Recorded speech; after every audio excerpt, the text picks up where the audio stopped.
over the hospital. Me see a gunshot, one shot and give one well per shot. Because some people don't necessarily tell me, say them I look over the fence. And I have him there and the people in the fence are ball. And I beg them to not kill him. And me say them a beat him and I beat him bad and my ball out murder.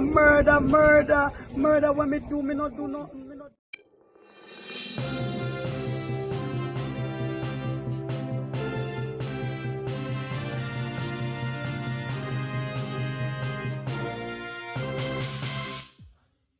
A 48-hour curfew has been imposed in sections of the Manchester Policing Division, including the communities of Comfort Hall, Epping Forest, Evergreen, and Oxford.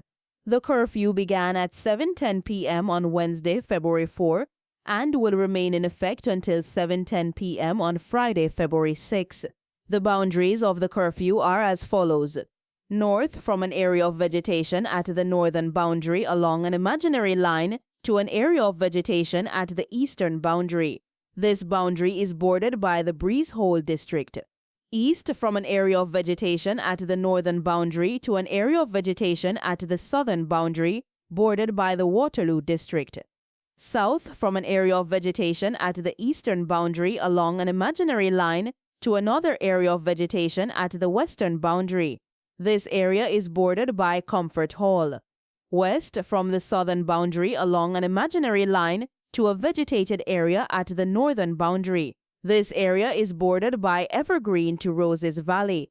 During curfew hours, persons within the curfew area are required to remain indoors unless otherwise authorized by the person in charge of enforcing the curfew.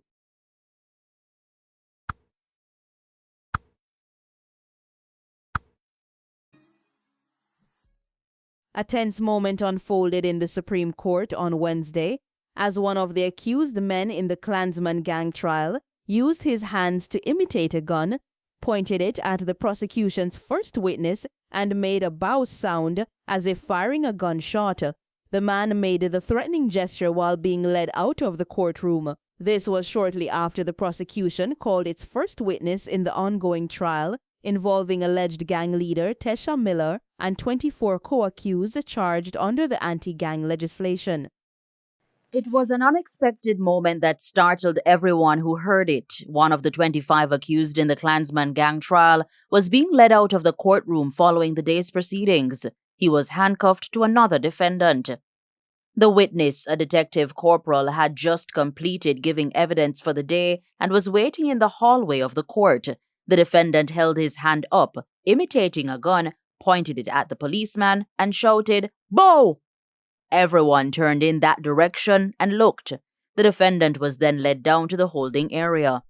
The policeman stood and laughed, then muttered, "That's a threat."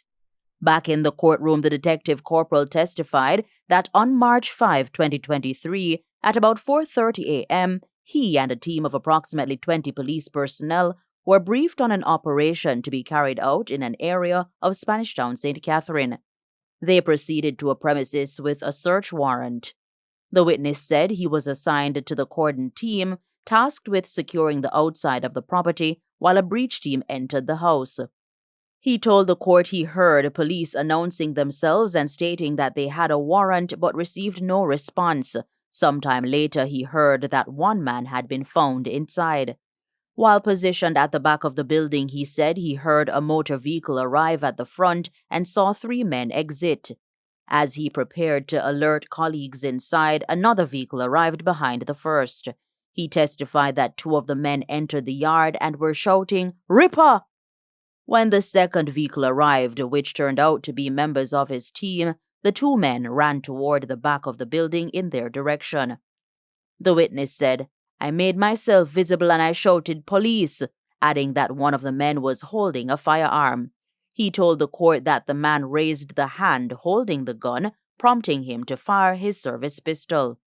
The second man managed to run past him, but another policeman engaged that individual. That man escaped over a fence at the rear of the property.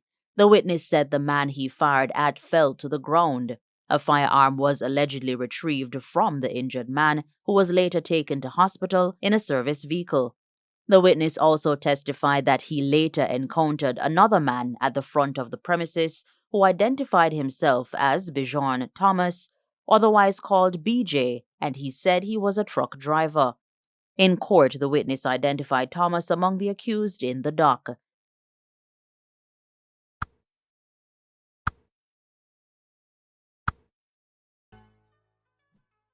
Bones charged in fatal shooting of ex-girlfriend's relative following manhunt. The Kingston East Police have formally charged 30-year-old procurement officer Kevin Bones Bailey with murder stemming from a violent attack last November that claimed the life of his ex-girlfriend's relative. Bailey of Harborview, Kingston 17, was recently arrested in St. Mary after being featured on the Jamaica Constabulary Force's Wanted Wednesdays program.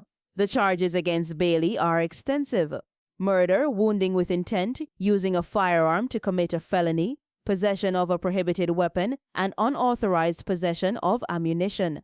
The incident dates back to November 13 of last year. According to police reports, Bailey visited the home of his ex-girlfriend's relatives in the 10 miles area of Bull Bay, St. Andrew. After making inquiries about her whereabouts, he allegedly drew a gun from his waistband and opened fire, striking 2 individuals before fleeing the scene on foot. The victims were rushed to the hospital. Tragically, 28-year-old truck driver Ronaldo Fry was pronounced dead, while a female relative was admitted and treated for her injuries. Bailey's capture on Monday marked the end of a weeks-long search.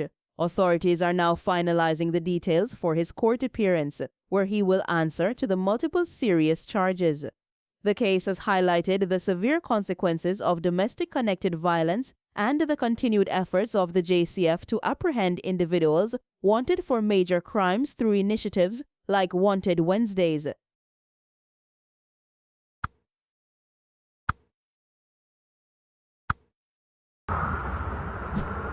The high-profile Clansman gang trial was abruptly adjourned on Thursday amid concerns that one of the defendants was suffering from a potentially contagious medical condition.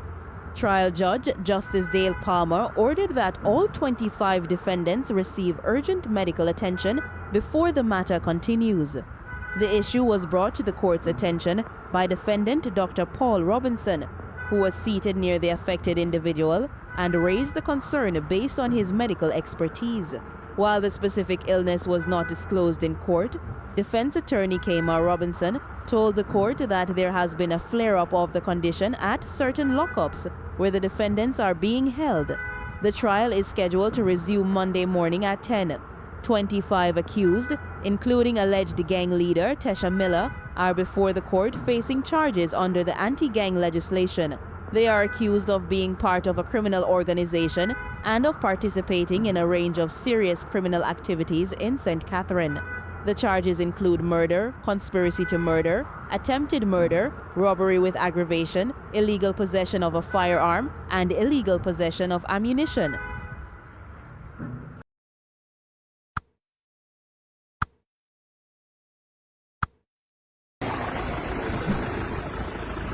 Fisherman fatally shot in alleged Thompson Pen shootout with police. A police operation in Thompson Pen, St. Catherine, ended in a fatal shooting on Thursday morning, claiming the life of a 37-year-old local fisherman. The deceased has been identified as Demoy Campbell, a resident of the community. According to preliminary reports from the Jamaica Constabulary Force, a police team was conducting an operation in the area at approximately 7:30 a.m. The operation was part of a search for wanted individuals. Authorities state that during the mission, the officers came under gunfire from a man. The police say they returned fire and Campbell was shot during the exchange. He was transported to a nearby hospital where he was later pronounced dead. The incident, which occurred in the early hours, has drawn attention to the community. Standard procedure following a police-involved shooting requires an investigation by the Independent Commission of Investigations (INDECOM), which is expected to review the circumstances surrounding the fatal encounter. The search for the originally targeted wanted men is understood to be ongoing.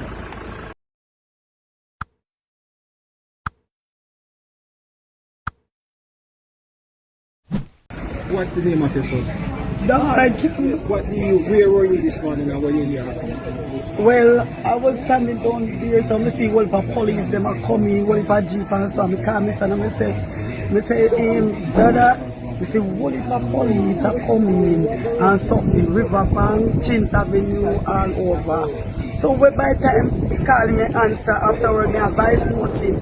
When me start advice note, me one whole heap of shot and me scream out and me say, Jesus! So me scream out and then me see all the people around the come and say that they kill the police, kill me. So me say, oh. And when me come out from over the hospital, me see him a gunshot, one shot and give one whole per shot. Because some people don't know, they tell me, say them a look over the fence. And I have him there and the people in the fence are bad and I beg them to not kill him, and they say them a beat him and them beat him bad and him a ball out murder when me not do nothing and then they just start shoot him up. Does your son involved in wrongdoing? No. Police ever want him? Police call him already and bring him over by the station, bring him up at Twickenham Park. And then bring him up at Twickenham Park, then beat him and did take off gun for them a game. And him say, Mom, me tell them say me not take your gun, and him bend down, and him say, Mom, me tell them say me not take your gun, me not take it. You not have to kill me, let me pick me, And when he not take your gun, then put him out and say, run, just run, go there, just run. And he said, no, me not run. That was last year, September, that one. And then hold him and carry me get a lion, them let him go. And no, then just come curly place, I just direct to film house there. Yeah, you were saying something about a red bank. Yeah, me come out here and I take a red bag out of one car and carry down in a lane and bust him out, shot out and put it on him and say a shoot out. Or one man to shoot out in an underpants. Just wake up out and baby not even have a shirt. You know, all this make it Why me tell you? I never know what it would have reached my doorstep. I'm very tired. It feels very terrible. God knows. I miss my son. He's so good to me son, love me and him. We talk, we laugh. Yes, he just jovial. He just jovial and nice. He call me mom. Because yesterday me call him. And he said, Mom, you soon come, man, you soon come. What kind of work? Where he works? Fisherman, him live for St. Mary. My father buy a boat and an engine for him and say to come home. I left Spanish Town and come home. I'm a fisherman. Time catch a word for me and send me for my phone. About fishing, catch and yellow fin and then something there. So I call him yesterday and he said he's soon come.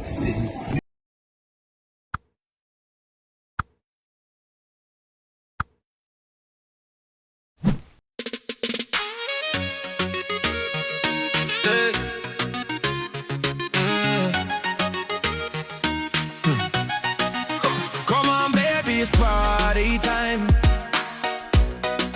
Everyone I look on me shawty fine.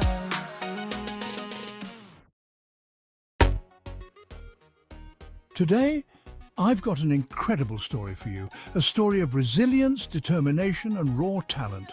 It's a tale that will inspire you and show you the power of never giving up on your dreams. It's about one of the fastest rising stars in the dancehall scene, someone who has taken the music world by storm with his unique sound and powerful lyrics.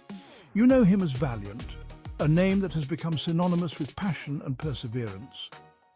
Valiant was born Raheem Bowes on September 19, 1998, in the rural St Mary parish of Jamaica, a country known for its rich musical heritage. But life didn't start easy for him. He was given up for adoption and raised by foster parents, a situation that could have easily broken his spirit. Despite these early challenges, he found solace in music. Music became his sanctuary, a place where he could express himself freely and find comfort. Music was his escape, his therapy, and his passion. It was the one thing that remained constant in his life, giving him a sense of purpose and direction. Growing up in foster care, Valiant faced many obstacles, but he never let them deter him. He used these challenges as stepping stones, learning and growing stronger with each experience. Instead, he turned his struggles into fuel for his dreams.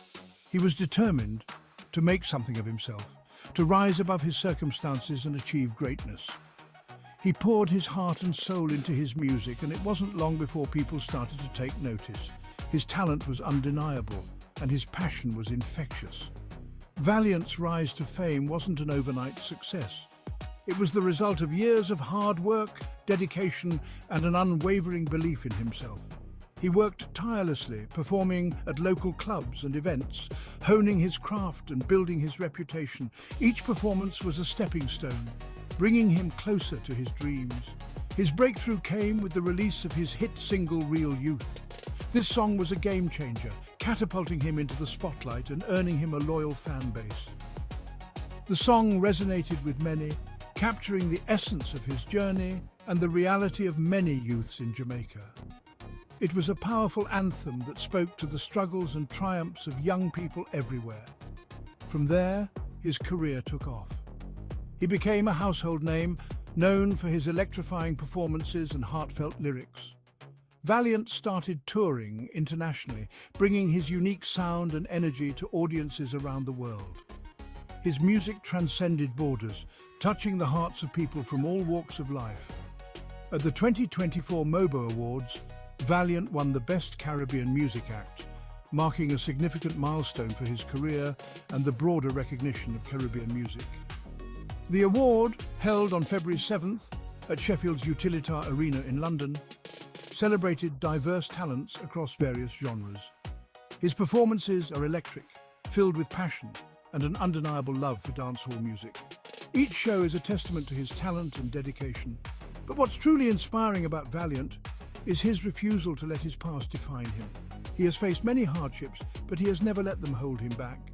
Despite being given up for adoption and raised by foster parents, he has never sought out his biological parents. Instead, he chooses to focus on the present and the people who have supported him throughout his journey. His friends, family, and fans have been his rock, providing him with the love and encouragement he needed to succeed. His songs, like Champion and Rising Star, tell the story of his life, filled with ups and downs, but always pushing forward. These songs are a testament to his resilience and determination. Valiant's music is not just about entertainment, it's about sharing his story and inspiring others to overcome their own struggles. His lyrics are a source of motivation, encouraging others to keep pushing forward no matter what. Valiant has become a beacon of hope for many young people in Jamaica and beyond. He shows that no matter where you come from, with hard work, dedication, and a bit of talent, you can achieve greatness. His journey is a testament to the power of perseverance and the importance of never giving up on your dreams. So the next time you listen to one of Valiant's tracks, remember the journey behind the music. Remember the struggles, the triumphs, and the unwavering determination that brought him to where he is today. It's a journey of a young man who refused to give up, who turned his challenges into triumphs, and who continues to inspire us all with his incredible story and music. Valiant's story is a powerful reminder that with passion and perseverance, anything is possible. Thanks for watching, and don't forget to like and subscribe for more inspiring stories. Stay tuned for more incredible journeys and tales of triumph.